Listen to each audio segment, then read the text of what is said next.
Only child থেকে রাতারাতি joint family join করা, সব কাজিনসদের নাম মনে রাখাটাই তো। চল চল, সবাই এসে গেছে। এত বড় স্টার্টআপের ফাউন্ডারের সাথে বিয়ে হলে অর্ধেক সময় তো ওই ভিডিও কলেই কেটে যাবে। নতুন ঘরবাড়ি, নতুন ফ্যামিলি, নতুন নিয়ম কানুন। বিয়ের পর অনেক কিছু পাল্টে যায়। কিন্তু শুধু আমার জন্য কেন? অনুরাধা, বিজয়, শুভ্র আর ডাকলাম এই যে নিজের স্টার্টআপ নিয়ে এত বিজি থাকে, বিয়ের পরে কতটা টাইম বার করতে পারবে জানি না। ভাগ্য ভালো, বিয়ের জন্য টাইম বার করতে পেরেছে। করতে হয়েছে। নতুন জীবন শুরু করার দায়িত্ব কিছুটা আমার, কিছুটা আমাদের। ঐতিহ্যকে ধরে চলি, নতুন গল্প লিখে চলি। আমরা রিভার কোণে, আমরা বাংলার ঐশান। 24/7 ताजा समाचार के पाठकों के लिए मेरी तरफ से हार्दिक शुभकामनाएं। 24/7 তাজা সমাচার সমস্ত দর্শককে জানাচ্ছি আন্তরিক শুভেচ্ছা।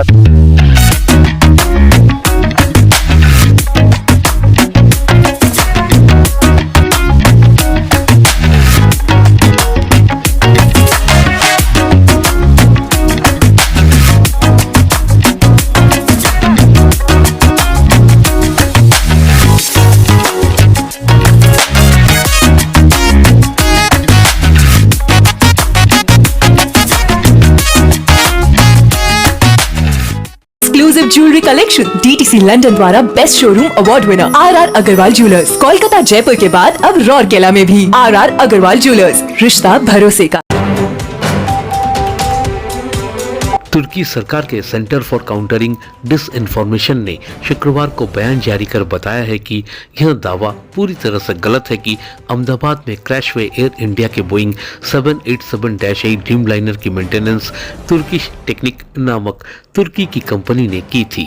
उन्होंने इसे तुर्की भारत संबंधों को प्रभावित करने के लिए फैलाई गई भ्रामक जानकारी बताया।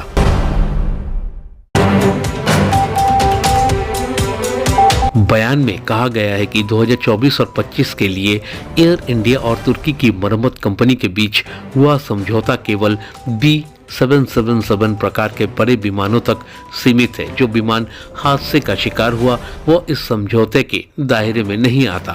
आज तक तुर्की की उस कंपनी ने इस प्रकार के किसी भी विमान की मरम्मत नहीं की है।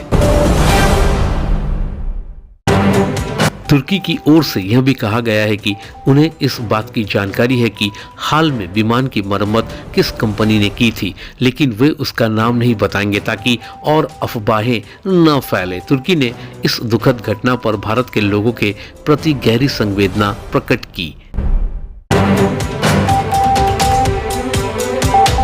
आपको बता दें, पहले भी एक तुर्की कंपनी पर हुई थी कार्रवाई। यह सफाई ऐसे समय आई है जब भारत सरकार ने 15 मई को तुर्की की एक अन्य कंपनी की सुरक्षा मंजूरी को तुरंत प्रभाव से रद्द कर दिया था।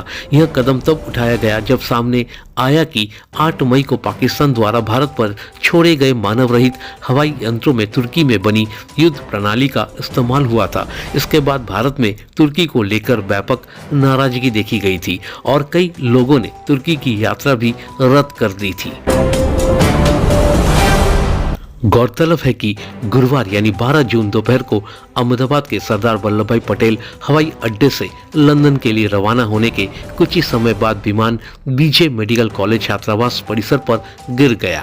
इस भयावह दुर्घटना में 241 लोगों की जान चली गई। विमान में सवार लोगों में सिर्फ एक ही शख्स की जान बच पाई है। ब्यूरो रिपोर्ट 24/7 ताजा समाचार। নমস্কার, আমি ঋতুপর্ণা সেনগুপ্তা। 24/7 তাজা সমাচারের জন্য রইল আমার অনেক অনেক শুভেচ্ছা, ভালোবাসা। All the best.